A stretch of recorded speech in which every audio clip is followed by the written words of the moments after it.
The journey through self-love, boundaries, shadow, patterns, choice, courage, and ultimately individuation is not a path for the faint of heart, but for those ready to live in alignment with the truth of who they are beneath all conditioning. Each layer we uncover is an invitation to remember ourselves more deeply, not as fragmented roles or masks, but as whole beings longing to be integrated. Saying a no more is not an act of rejection, it is the threshold of rebirth. It is the moment we stop abandoning ourselves in order to belong elsewhere. The psyche does not seek perfection, it seeks wholeness. And wholeness can only be found by those who are willing to see clearly, feel fully, choose consciously, and stand courageously in the space between who they are and who they are becoming. Because transformation is not a destination, it is a return to the self. And that return begins with a single, quiet, sovereign choice. No more. There comes a moment, not loud, not always dramatic, but undeniably real, when the soul whispers to no more. The psyche seeks wholeness not as a conscious decision, but as an inner imperative, an ancient pull embedded deep within the fabric of the human soul. This urge does not concern itself with morality, success, or happiness in the conventional sense. It is rooted in something older, more fundamental. It is the psyche's innate drive to unify the fragmented pieces of the self, to bring light into the unconscious corners and to make conscious what has been hidden. It is a process that transcends culture, language, or individual biography. It is the same archetypal journey found in myths, dreams, and personal transformations across time. Within every person lies not one self but many layers of the self. What is seen and what is hidden, what is known and what is feared, what is accepted and what is rejected. These dualities often live in opposition. The mask one wears in the world and the true self that trembles underneath it. The persona and the shadow. The psyche, in its deep wisdom, does not rest in division. It seeks integration. It longs for each part to find its place in the larger whole. Yet this longing is not always felt as peace. Often it comes as tension, as inner conflict, as dreams that disturb or behaviors that confuse. The soul speaks in symbols, and its language is discomfort as much as it is inspiration. This process of becoming whole is not linear and rarely gentle. It is a spiral path that revisits old wounds with new awareness. The psyche does not seek comfort, it seeks truth. And truth often requires the dissolution of illusions, the breaking down of carefully constructed images of who we think we are or should be. In this sense, suffering becomes a guidepost, not because pain is noble, but because pain points to the place where the psyche is split, where healing is necessary. The patterns that repeat in one's life, the people we attract, the situations that evoke the same emotional responses, all of these are not random, but invitations to see what has not yet been integrated. To become whole, a person must be willing to encounter the shadow, the denied, the disowned parts of the self that have been cast out in order to survive or to be loved. These parts do not disappear simply because they are ignored. They go underground. They influence thought, emotion, and behavior from the dark. The psyche will continue to manifest outer conflicts to mirror these inner divisions until the individual is ready to turn inward and listen.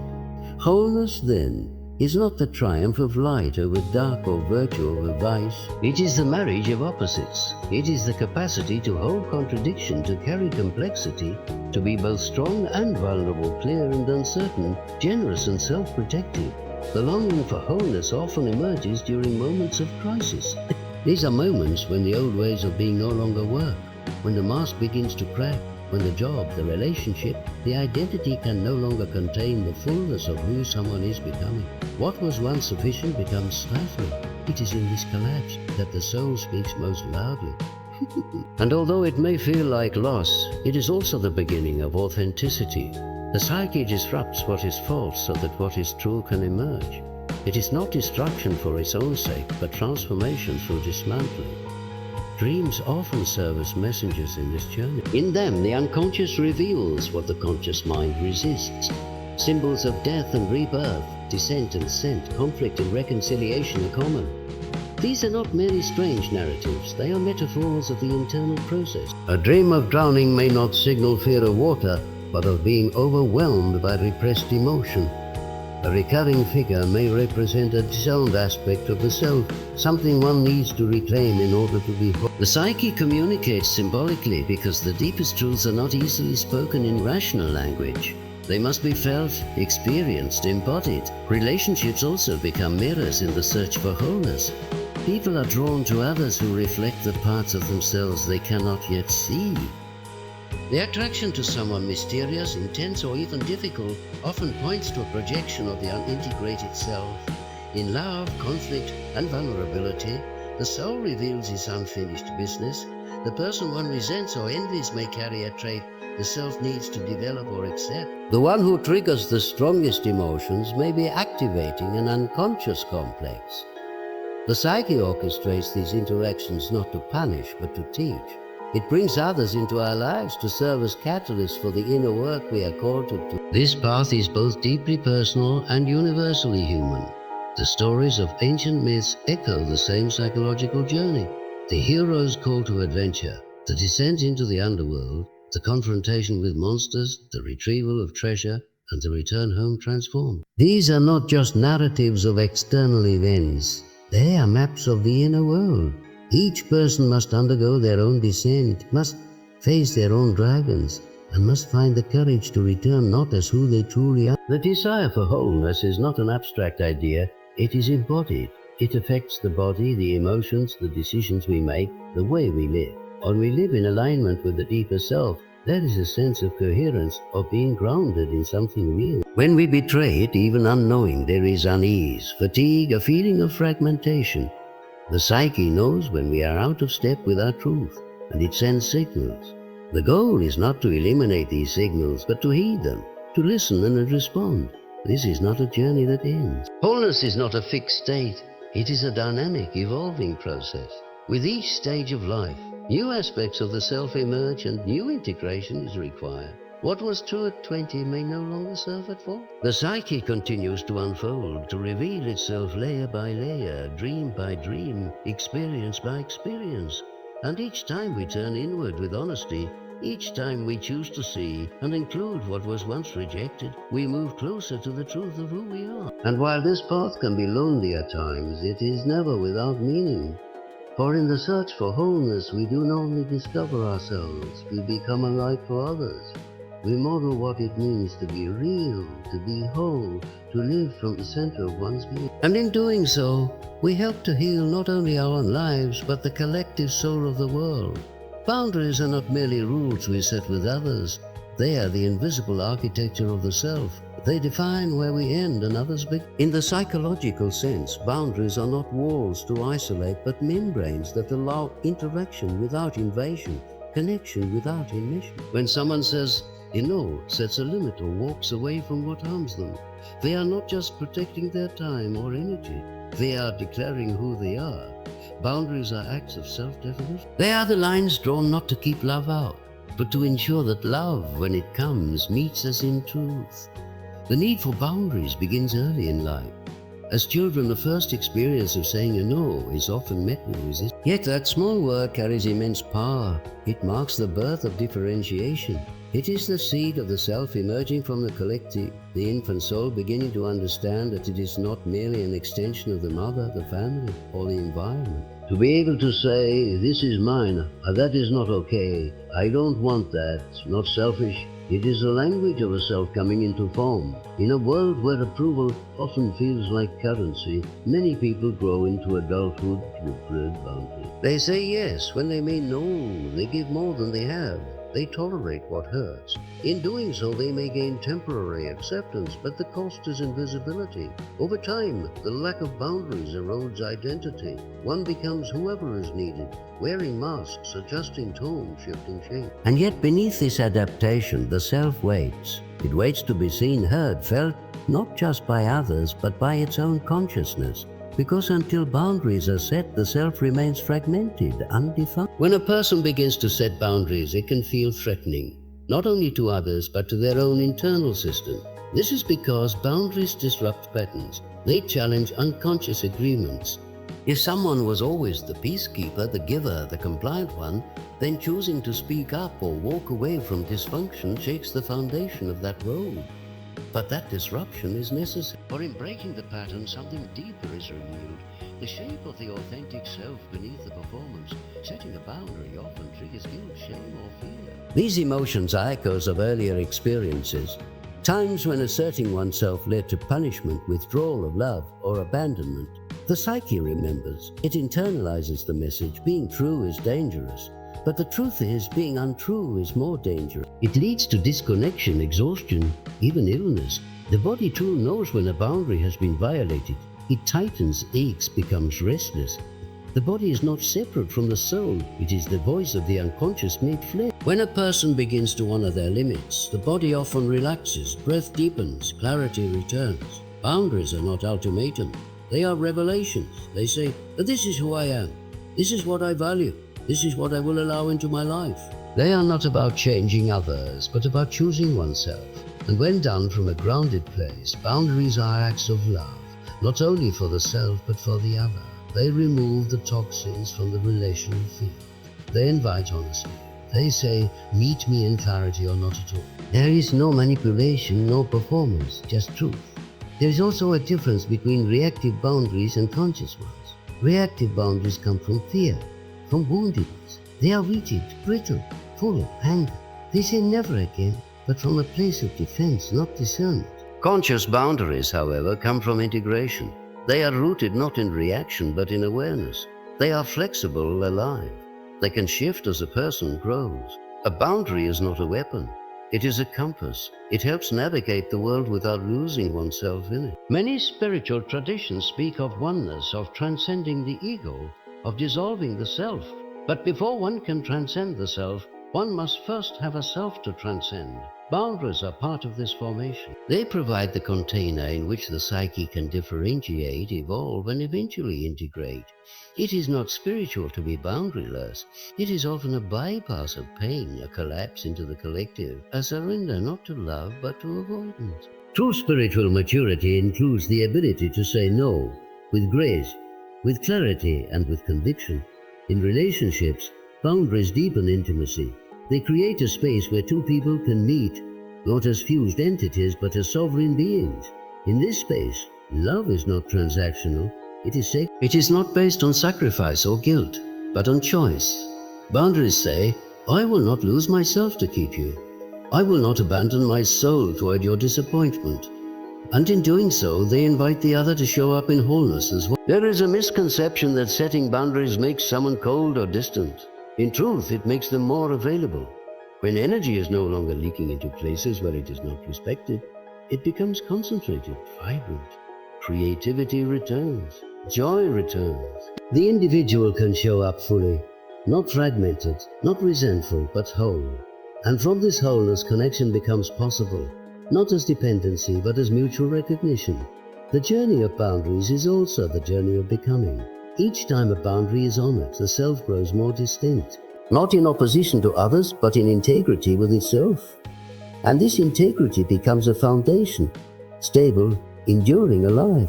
Others may not always understand, some will resist, some will leave. But what remains is real. What remains is the self awake, empowered, and alive. And so boundaries are not just about self-protection. They are about self-creation. They are the scaffolding of identity, the bones of the soul. They tell the story of where someone has been and who they are becoming. Every NO rooted in self-respect makes room for a deeper yes to life. The act of setting a boundary is the act of sculpting the self from the raw clay of existence, and over time what emerges is not just a person who knows what they want or don't want, but a person who knows who they are. Because in the end, boundaries birth identity. The shadow is not a flaw in the human psyche. It is an essential part of it. It is a part of ourselves we cannot see, often because we have been conditioned not to. It consists of all the qualities, impulses, desires, and emotions we have rejected, denied, or disowned. These may include rage, envy, selfishness, vulnerability, neediness, or even strength and brilliance that threaten others. We repress these elements not because they are inherently bad, but because at some point in our lives we were taught that they were unacceptable, so we exiled them. We pushed them out of conscious awareness, but they did not disappear. They sank into the unconscious and began to live there, shaping our thoughts, feelings, behaviors, and relationships from the dark. The shadow does not vanish simply because it is ignored. In fact, the more it is suppressed, the more power it gains. It expresses itself in projection, in reactive behavior, in compulsions, in anxiety, and sometimes in the seemingly irrational nature of our emotional response. We may find ourselves constantly judging others for traits we cannot tolerate in ourselves. We may sabotage relationships, goals, or moments of peace without fully understanding why. This is the work of the shadow crying out for recognition. Its language is symbolic, indirect, and often disruptive. And yet, paradoxically, it is not our enemy. It is the part of us most hungry for healing. To turn toward the shadow is to commit a radical act of self-inquiry. It is to look into the mirror of the soul without flinching. It is not. The initial confrontation with the shadow can feel like meeting a stranger inside your own skin. It may come as shock, as shame, or as a deep disorientation. But this discomfort is not a sign of failure. It is a sign of awakening. For it is only through facing the shadow that we begin to move beyond the persona, the mask we wear to navigate the world. The persona may be charming, capable, kind, and successful, but it is only a sliver of who we truly are. The shadow completes the picture. It holds the emotional truth the persona conceals. The shadow often develops in childhood, not because we did something wrong, but because we learned very early what parts of us were acceptable and what parts were not. Maybe anger was punished. Maybe sadness was shamed. Maybe joy was too loud. Maybe autonomy was seen as rebellion. Whatever the case, we internalized a message to be loved. I must hide this part of me. And so we split. We adapted. We survived. But that early adaptation created a division within the psyche. And healing that division requires the courage to reclaim what we once buried. Working with the shadow is not about indulging every dark impulse. It is not a license for destruction. Rather, it is about integration, bringing the shadow into the light of awareness, understanding its origin, and allowing it to be transformed. Anger, for instance, when acknowledged and explored, can become healthy assertiveness. Envy can point toward neglected desires. Fear may reveal where safety was once broken. Even shame, when illuminated, can show us where we lost connection with our inherent worth. Each piece of the shadow holds information, valuable, sacred information about within us. The journey into the shadow is most often catalyzed by conflict, inner or outer. We may be triggered by someone's behavior, surprised by our own reactions, or caught in repeating life patterns we cannot seem to escape. These are not random events, they are invitations from the unconscious. They say, pay attention. There is something here you have not yet seen. The shadow shows up in these moments not to punish us, but to restore us. It wants to be brought home. Dreams are another realm where the shadow through symbolic language, the unconscious presents images and scenarios that challenge our self-image. Perhaps we dream of being chased, of committing an act we would never do waking life, or of encountering someone we loathe. These are not meaningless scenes. They are enactments of inner conflict, dramatizations of what we have rejected in ourselves. To interpret a dream with honesty is to listen to the voice of the shadow, cryptic, poetic, and wise. Relationships, too, become mirrors for shadow work. We are drawn to those who activate our unconscious material. Romantic partners, friends, family, each person reflects a part of ourselves back to us, both light and shadow. We may find ourselves blaming, idolizing, resenting, or becoming overly dependent. These dynamics are not just interpersonal, they are intrapsychic. They are projections, and when we examine them, we begin to retrieve the disowned parts of ourselves. This does not mean others are never at fault or that everything is our stuff. But it does mean that every relational rupture is a doorway into deeper self-understanding. To embrace the shadow is also to embrace responsibility, not for others' actions, but for our own inner life. It is a shift from victimhood to authorship. It is the moment when we stop asking, well, why is this happening to me? And begin to ask, well, what in me is being revealed by this? This question is not always comfortable. It may dismantle cherished narrative. It may call us to forgive, to grieve, to change. But it also empowers. It allows us to live with depth and authenticity. As the shadow is integrated, we become more whole. We gain access to vitality, clarity, and at peace. The parts of us that once sabotaged now serve. The energy once spent on suppression is now available for creation. We stop living in reaction and start living in alignment.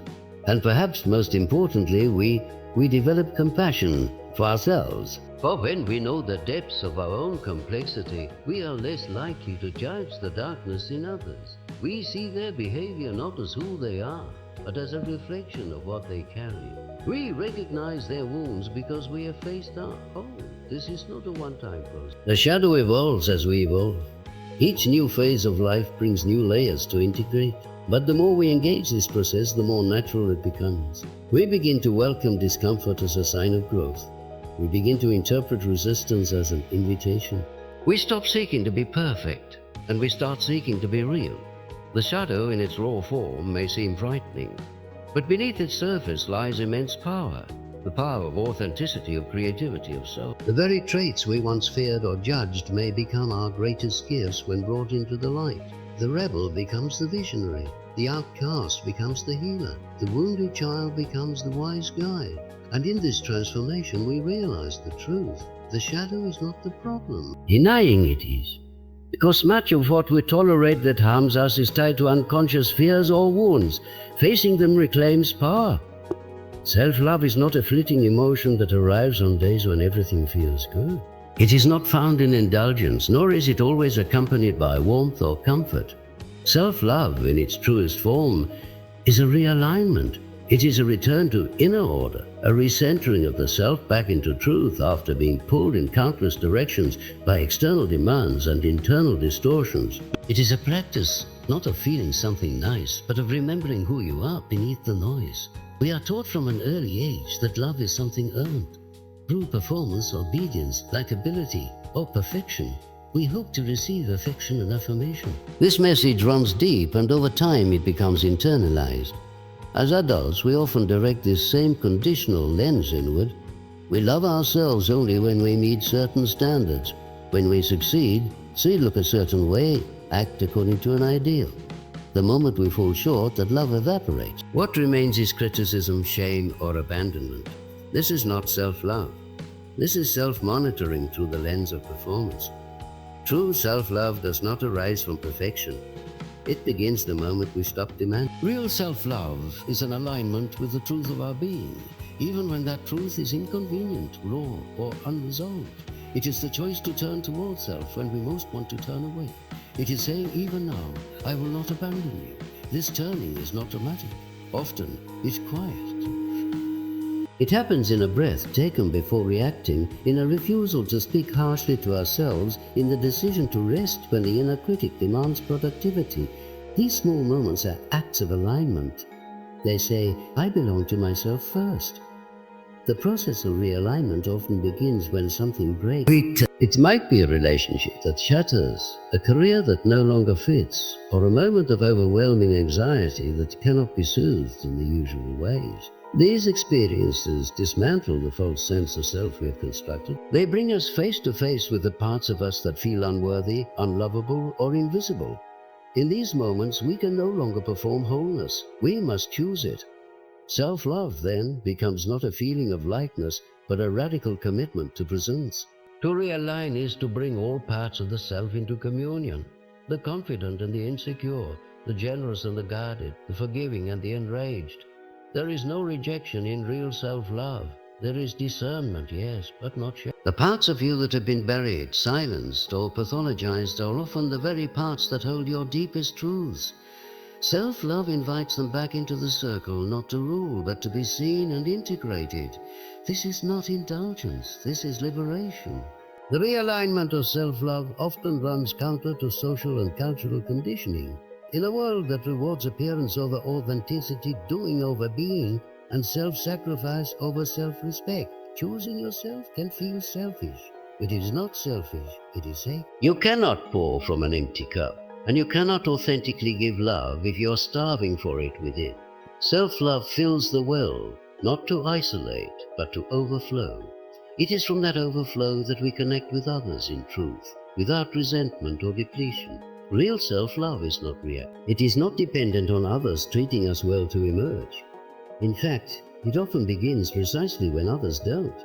When boundaries are crossed, when respect is lacking, when emotional safety is compromised, the impulse may be to shrink or to fight. Realignment is different. It is the quiet, steady decision to step back into alignment with what is true.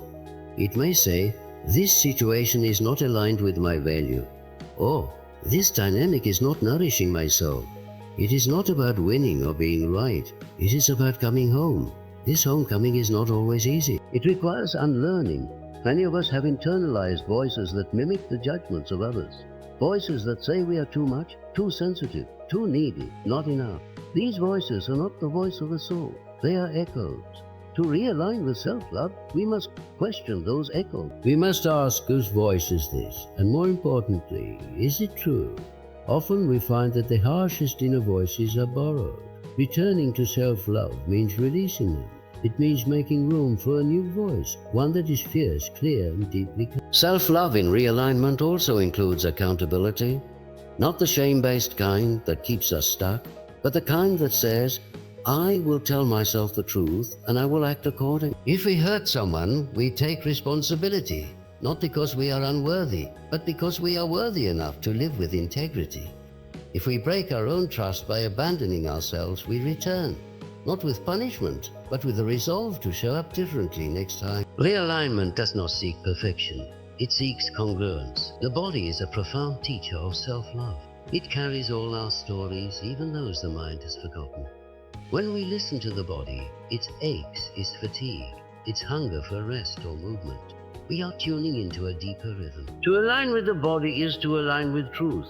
It tells us when we are safe, when we are overextended, when we are holding emotions that need release. By honoring the body, we honor the whole self. We say, "You do not need to earn care, you are worthy of it." This practice of realignment is daily, sometimes hourly. It is a way of walking through life, not rigid but conscious. It means checking in with yourself before you say yes. It means leaving situations that dim your light. It means forgiving yourself for the years spent betraying your own heart. It means making space for grief, for rage, for joy, for awe. It is the commitment to wholeness over performance, soul over image.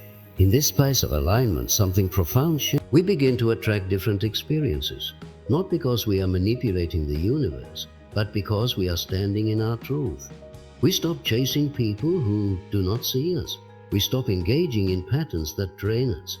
We begin to recognize ourselves in the mirror, not as a version of who we should be, but as who we truly are. The radiance that emerges is not cosmetic. It is energetic. It is the glow of someone who is no longer at war within. And from this inner peace comes clarity. The mind's decisions become less about obligation and more about resonance. The voice that once doubted now encourages. The body that once carried tension now breathes. Life begins to flow, not because it becomes easy, but because we are no longer pushing against it. We are moving in harmony with our essence. Because when you say a no more and mean it, something within reorganizes. You begin to live not from fear, but from truth. And in that realignment, self-love is not something you feel. It is something you become. Patterns do not occur by accident. They are the repeated choreography of the unconscious mind, the quiet language of what lies beneath the surface.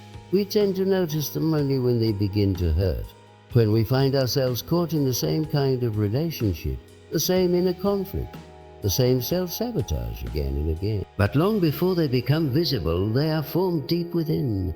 Patterns are the psyche's way of telling us a story we haven't yet understood.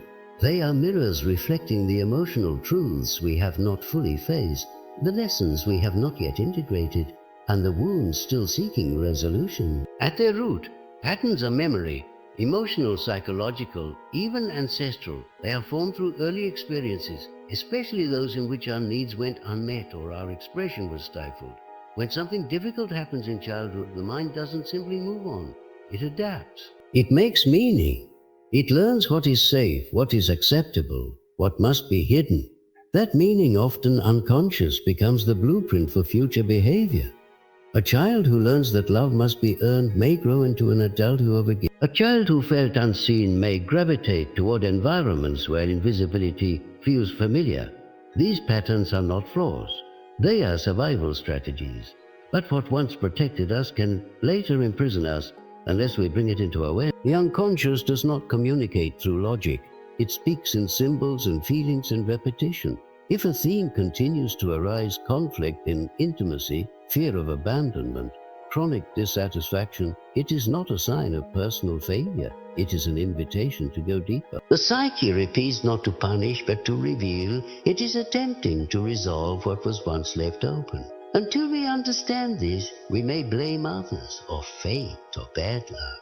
But patterns are rarely about what happens outside us. They are about the internal architecture we carry into every situation. To work with a pattern, we must begin with observation. Not judgment, not self-criticism, but honest noticing. What are the consistent emotional themes in your life? What roles do you tend to play? Rescuer, avoider, achiever, Who do you attract? And what do those relationships reflect back to you? What feelings do you fear? And how do you avoid them? These questions open the doorway to the unconscious. They help us see not just the surface of the pattern, but its origin. Many patterns originate in attachment wounds. When a caregiver was inconsistent, unavailable, critical, or enmeshed, we internalize messages about our worth, our needs, and our right to exist as we are. These messages may have been subtle, but they became internal laws. They shaped our behavior in ways we could not fully see. We may now seek love in ways that are rooted in fear, control, self-denial. Or we may avoid connection altogether, convinced that it is inherently unsafe. These strategies form emotional loops, and they continue until we become conscious of their roots. There is a temptation to try to break patterns by force, through willpower, through discipline, through new habits. But true transformation does not come from battling the unconscious. It comes from understanding it. A pattern dissolves not when it is suppressed, but when it is integrated. This means tracing it to its origin, feeling what was never felt, and offering compassion to the part of you that created it. It means updating the internal narrative. It means telling yourself, you are safe now. You do not have to repeat this anymore. Dreams, too, are filled with pattern. Recurring symbols, scenarios, or characters are the psyche's way of revealing its inner working. A dream of being chased may reflect an avoidance of some inner truth. A dream of falling may speak to a fear of losing control. The content is not literal. It is emotional. And just like waking patterns, dream patterns show us what is unresolved. They carry the voice of the unconscious asking to be heard. The body also stores patterns. Chronic tension, illness, fatigue. These are not always purely physical. They often reflect emotional patterns held in the tissues. The body remembers what the mind forgets. When we are caught in cycles of people-pleasing, perfectionism, or repression, the body tightens to contain what cannot be expressed. Over time, that containment becomes fatigue. Through breath, movement, and somatic awareness, we begin to unwind the grip of the pattern from the inside out. Relationships are perhaps the most revealing ground for unconscious patterns. We are drawn to people who reflect back to us parts of ourselves we have not yet integrated. The partner who is emotionally unavailable may mirror our own avoidance. The one who is critical may echo an inner judge we carry. The one we cannot seem to please may reflect a parent figure we could never satisfy. These repetitions are not mistakes. They are reenactments of the original wound, giving us the chance to respond differently. When we become aware of the pattern, we can step out of it. We can choose not to react from the old wound, but from new awareness. And in doing so, the pattern begins to lose its hold. Patterns can also be inherited. Intergenerational trauma, family roles, and cultural conditioning shape the psyche long before we are conscious of it. We may carry beliefs, fears, and behaviors that were never truly ours, but became part of our psychic inheritance. Healing these requires both personal work and ancestral recognition. It means asking, whose pain is this? Is this mine, or was it passed down? The unconscious is vast. It holds not just personal memory, but collective memory. When we work through our patterns, we are also doing the work of those who came before us. Becoming conscious of our patterns is not a one-time insight. It is a lifelong practice. The unconscious is always active, always seeking integration. Each time we pause, reflect, and choose differently, we are interrupting the loop.